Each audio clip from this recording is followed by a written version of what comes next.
Hey guys, how's it going? Kuyo here. And today I want to talk about a topic in the Elder Scrolls that, throughout its existence, has constantly shifted. A topic which, despite the vast world of the Elder Scrolls, is something that we always know so little about, and something that, despite however much work we'll do, will only ever reveal itself to us when the devs reveal it to us.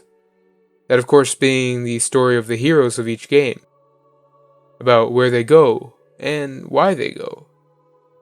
And a topic that I'm going to explore further in this little unscripted video series that I've started since college started.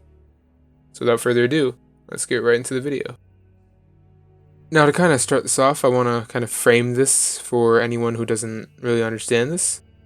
And that being that when you play an Elder Scrolls game, you typically play as a very specific character, at least in canon.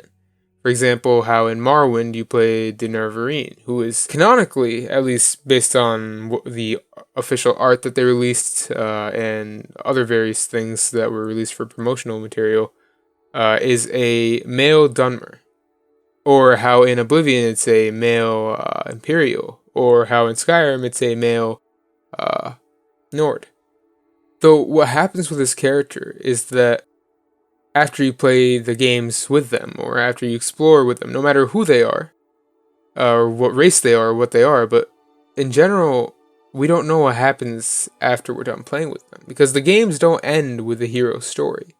The games end with some other kind of stories. Like, for example, the Dragonborn with his last, or at least his first meeting with Her Memora, or Sheogorath in the Grey March in Shivering Isles from Oblivion.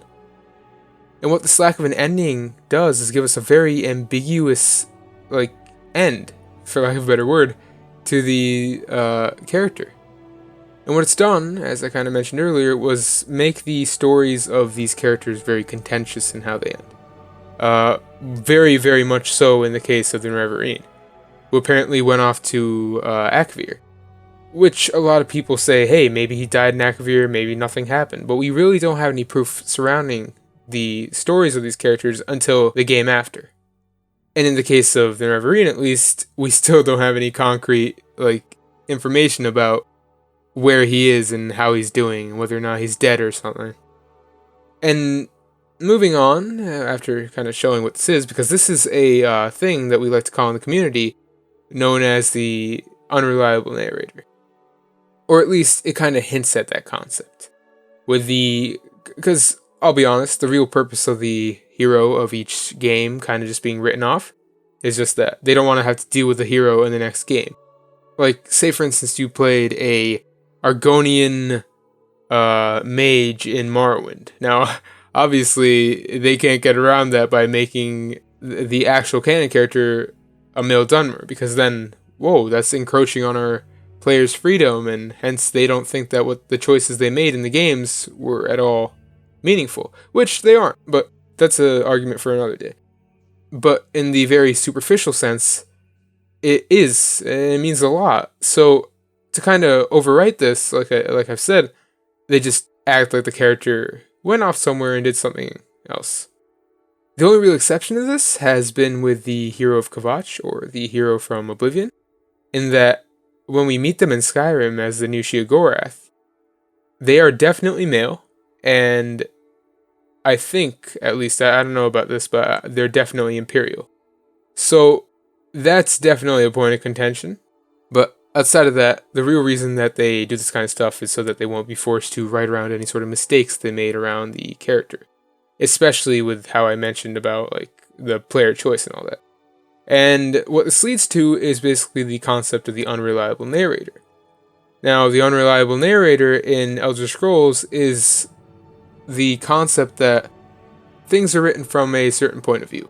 Like, for example, how, say, an Aldmeri Dominion soldier might see a war, and he might say, oh, it's a glorious war because the Altmer were winning, but and he'll characterize things and make it seem like it was a very one-sided war and the Altmer were doing amazing. But then you look at a Nord's account and you'll see that that war was very much even. And anyways, the point of it is that each writer or narrator, see what I did there, introduces aspects to a story that the others can't.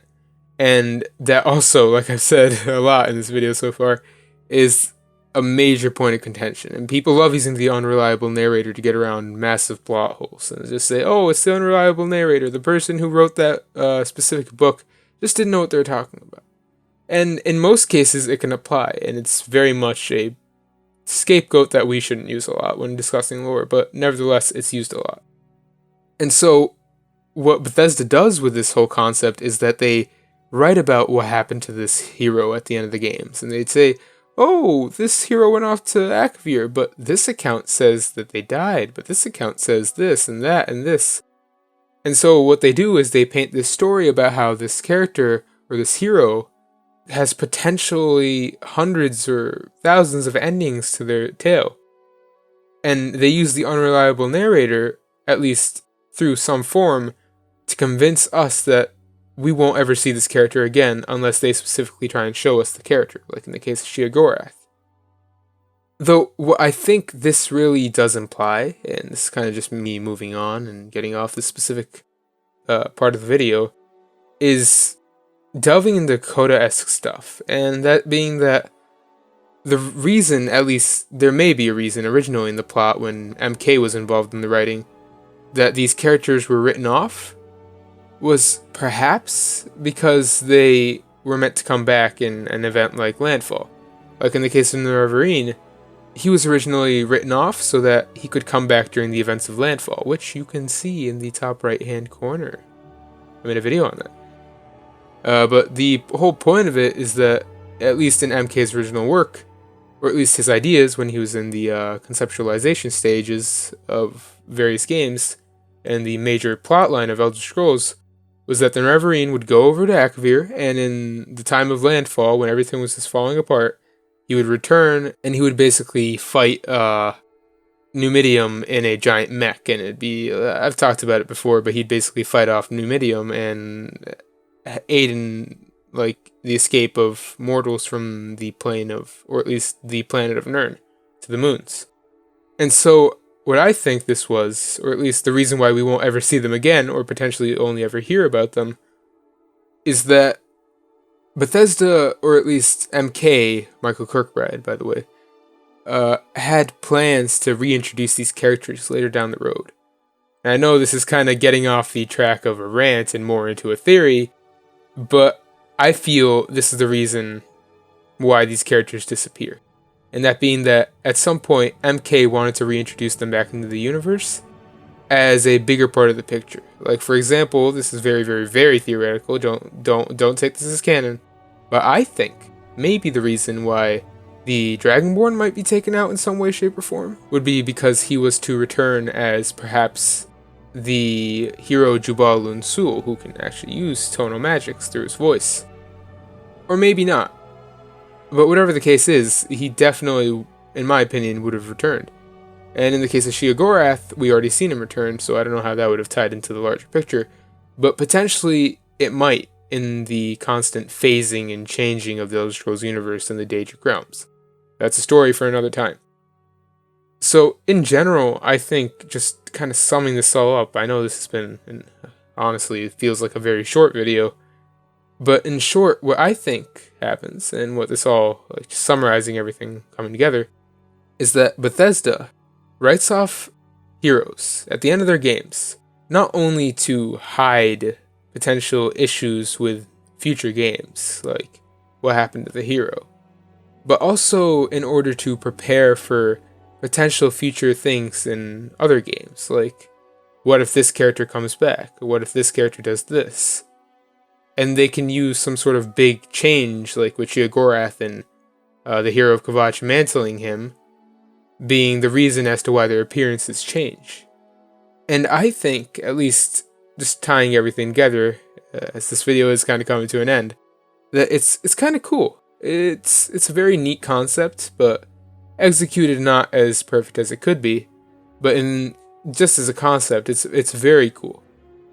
like, I don't think there's many other game series out there that use things like time dilation and uh, just general distortions of time and space to kind of make what the player does canon. And that's really special.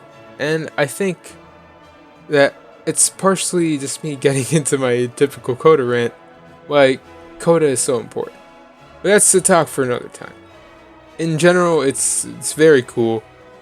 Bethesda made a very good choice in trying to do it this way, because honestly I can't think of any other legitimate ways to write it off without limiting character or player freedom. And nonetheless, it's a great idea. But with that said, I think it being like, 5 a.m. where I am right now, recording this, that it's about time to end this video. And so you guys know what to do.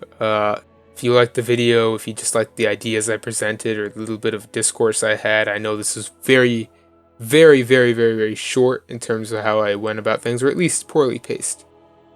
But it's honestly all I have time for nowadays, and I just want to keep the YouTube grind going with the highest amount of quality that I can. And don't worry, things will improve as the year goes on, like I've said in previous videos. But for now, it's gonna stay like this. So, like I just said, if you liked the video, leave a like. If you disliked it, dislike. And please, if you dislike, tell me why, because random dislikes without any reason are very hard to fix the mistakes you make. And besides that, subscribe if you really liked what you saw and you'd like to see more. And with that said, never forget that it was all just MK's coked up writings, though he did not take drugs. Kuyo out.